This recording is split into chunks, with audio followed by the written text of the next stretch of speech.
I may get some flack on this one. I think divers' watches are the best type of watch, but that's just me. Let's take a look at divers' watches, the pros and cons of this popular watch type, and if I can convince you of their superiority on this episode of Adventures with Time.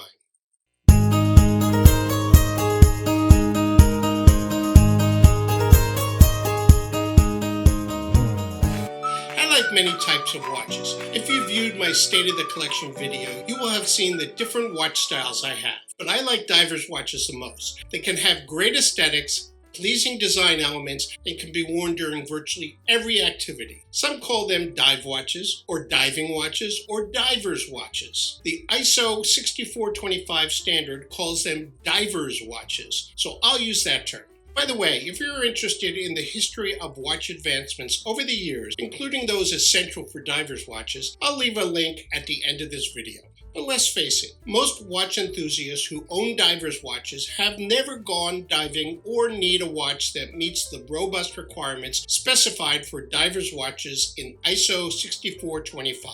Those include water resistance, of course, visibility, shock resistance, magnetic resistance, and more. We are known as desk divers. We wear divers' watches primarily on dry land. So why do so many watch enthusiasts prefer divers' watches over field watches or pilot watches or any other types of watches that are available? By the way, are these watch types or watch styles? What do you think? I believe our attraction for divers' watches stems from a combination of functionality and aesthetics, and for me, to a large extent, their overall versatility as a daily wear watch that fit into virtually all wearing scenarios. Although we don't need significant water depth or resistance, it is nice to know that our watches are protected when we do go into the water, even though we never go deeper than 5 meters. I like having at least 100 meters of water resistance in my watches. Many divers' watches are rated to 100 meters, 300 meters, and to even greater depths. Some enthusiasts appreciate the engineering involved in achieving these extreme depth ratings. Other features required for divers' watches are also desirable for our daily wear watches. Now, I'm not one of them, but many watch enthusiasts are lume junkies, or to a lesser extent, like a good lume. I'm not one who obsesses over lume or even requires lume on my watches. It is neat to see a nicely lumed watch, but after the initial look, I have never had the need for low light visibility of my watch. Others may differ.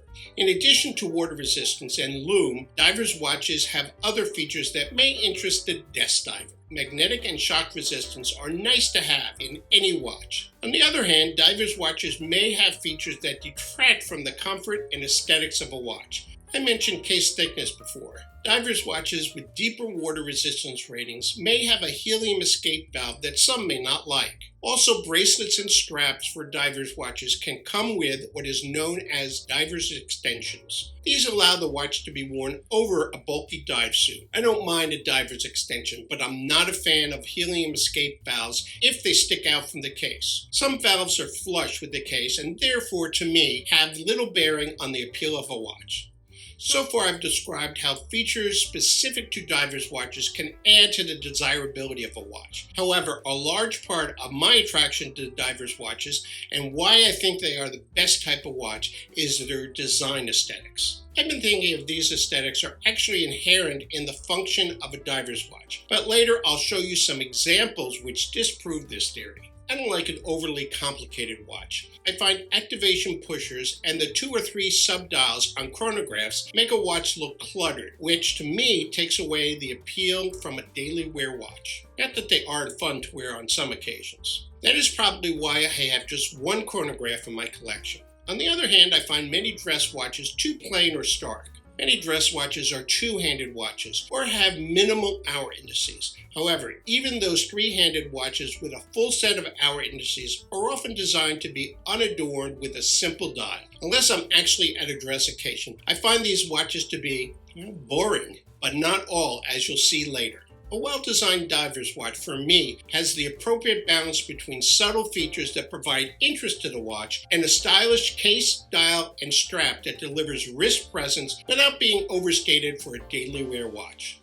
Through this channel and my watch collection, I've had the opportunity to examine many watches of all types and styles. Therefore, let me use some of the watches I've handled to demonstrate my views. Some people like watches with chronographs, whether they are racing watches, pilot watches, or some other purposeful watch. They like the multiple subdials and complex looks. One of the most iconic watches with a chronometer is the famed Omega Moon watch, which is a cool watch on so many levels and certainly a fun watch to wear. Some would even say it is a daily wear watch, but I'm not convinced. I believe they are too involved for some situations. Towards the other end of this scale of design complexity are most field watches, also what people usually call daily wear watches. Utilitarian three-handed watches that may have date functions or 24-hour scales on them.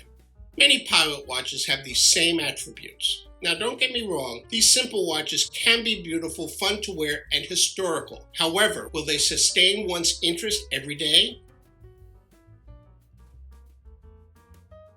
Sometimes we want a watch with just a bit more going on. To me, this is where divers watches fall and surpass all other types. Divers watches fit into that Goldilocks zone, if I can borrow the astronomical term. In addition to dial color and design, it is the bezel for me that adds the appropriate additional visual interest. I believe that a bezel, even though it doesn't move on its own, adds to the watch and elevates it above the more plain field or pilot watches. Of course, not all divers watches hit the mark. Some, because of their color scheme, look flat or dull and draw little interest, while others go too far with the dial, trying to make a stylish watch. Or, in an attempt to make a diver's watch look tough, brands will design bulky or angular watches or with some protective guards on the case. Some of these watches can be very interesting and fun to wear. What I'm saying is they are not the best style or design for a daily wear watch. Now take a look at some great divers watches that do hit the mark. They have that great balance between style and function, fitting into many wearing scenarios.